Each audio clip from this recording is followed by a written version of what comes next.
how to download and install Farlight 84 on PC and laptop. So first, you just have to go to any web browser and then type Steam.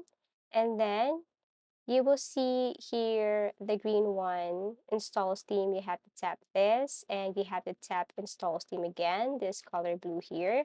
Once done, you will see that it is now starting to download. Go to downloads and then open this folder here.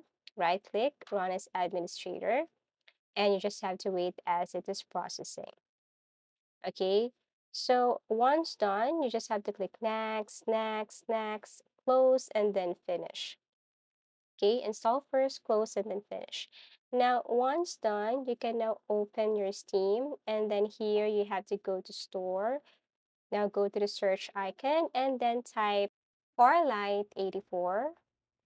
Okay, and then once you found it, you just have to simply click and then purchase this. So how are you going to purchase it? One, you just have to click this. And then now if this game is for free, you don't need to purchase that. You don't need to add this to cart. All you have to do is to add this to your library. Okay. And then after that, go to library and download the game.